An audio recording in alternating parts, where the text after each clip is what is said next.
मोर के अद्भुत सौंदर्य के कारण ही भारत सरकार ने मोर को 26 जनवरी 1963 को राष्ट्रीय पक्षी घोषित किया। भारतीय जनमानस के मन में बसा और आस्थाओं से रचा बसा पक्षी मोर भारत का राष्ट्रीय पक्षी है। इसकी दो प्रजातियां हैं, नीला या भारतीय मोर जो भारत और श्रीलंका में पाया जाता है, हरा या जावा का मोर जो म्यांमार से जावा तक पाया जाता है।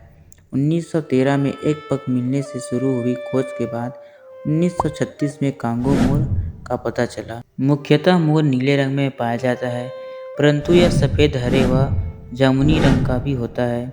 मोर की उम्र 25 से 30 वर्ष तक होती है। नर मोर की लंबाई लगभग 215 सेंटीमीटर तथा मादा मोर की लंबाई लगभग 50 सेंटीमीटर ही होती है। नर और मादा मोर की पहचान करना बहुत आसान है। नर के सिर पर बड़ी कलगी तथा मादा के सिर पर छोटी कलगी होती है। नर मोर की छोटी सी पूंछ पर लंबे व सजावटी पंखों का एक गुच्छा होता है। मादा पक्षी के ये सजावटी पंख नहीं होते। वर्षा ऋतु में मोर जब पूरी मस्ती में नाचता है तो उसके कुछ पंख टूट जाते हैं। वैसे भी वर्ष में एक बार अगस्त के महीने में मोर के सभी पंख झड़ जाते हैं। ग्रीष्म काल के आने से पहले ये पंख फिर से निकल आते हैं। कांगो मोर अफ्रीका में पाया जाने वाला एकमात्र फैसी एनिड है। इनमें नर मुख्यतः नीले और हरे रंग का होता है और इसकी पूंछ छोटी और गोल होती है। मादा लाल या हरे रंग की होती है और उसके ऊपरी हिस्से में भूरा रंग होता है।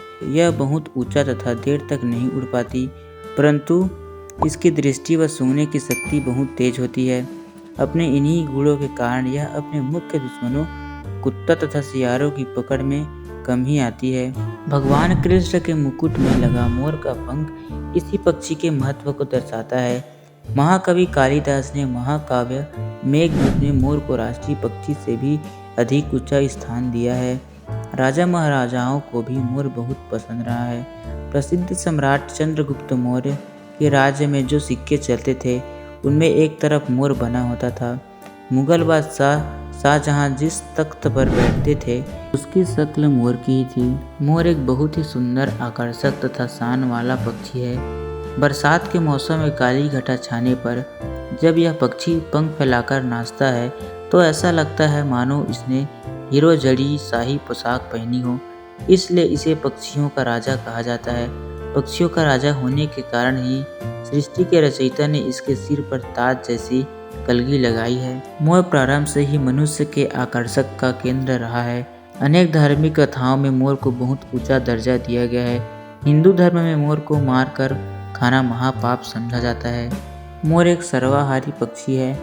मोर की मुख्य खुराक घास, पत्ते, ज्वार, बाजरा, चने, गेहूं व मकई है। इसके अतिरिक्त यह बैंगन, टमाटर, घिया तथा प्याज जैसी सब्जियां भी स्वाद से खाता है। अनार, केला व अमरूद जैसे फल भी यह चाव से खाता है। मोर मुख्य रूप से किसानों का मित्र पक्षी है। यह खेतों में से कीड़े मकोड़े, चूहे, छिपकलियां, दीमक व सांपों को खा जाता है। खेतों में खड़ी लाल मिर्च को खाकर यह किसान को थोड़ी हानि भी पहुंचाता है। मोर मूलतः वन्य पक्षी है, लेकिन भोजन की तलाश इसे कई बार मानव आबादी तक ले आती है। प्रजनन काल में नर 2 से 5 मादाओं का हरम बनाता है, जिनमें से प्रत्येक जमीन में बने गड्ढे में 4 से 8 सफ़ेद रंग के अंडे देती हैं। मादा मोर साल में 2 बार अंडे देती हैं, जिनकी संख्या 6 से 8 तक रहती है। अंडों में से बच्चे 25 से 30 दिनों में निकल आते हैं। बच्चे 3-4 साल में बड़े होते हैं। मोर के बच्चे कम संख्या में ही बच पाते हैं। इनमें से अधिकांश को कुत्ते तथा सियार खा जाते हैं। सजावटी पक्षी के रूप में दुनिया के कई चिड़ियाघरों में मोर एक प्रमुख पक्षी है और यह दुनिया में लंबे समय से प्रख्यात रहा है। बंदी अवस्था में हरे मोरों को अन्य पक्षियों से अलग रखना पड़ता है क्योंकि इनका स्वभाव आक्रामक होता है। नीले रंग के मोर हालांकि गर्म और नम क्षेत्र के निवासी हैं, लेकिन ये उत्तरी क्षेत्र की ठंड में जीवित रह सकते हैं। हरे मोर ज़्यादा ठंड नहीं झेल सकते। तो दोस्तों, इस वीडियो में बस इतना ही। वीडियो आपको अच्छा लगा हो तो लाइक ज़रूर करना। बाकी मैं मिलता हूँ आपसे किसी नए वीडियो में। तब तक के लिए जय हिंद, जय भारत।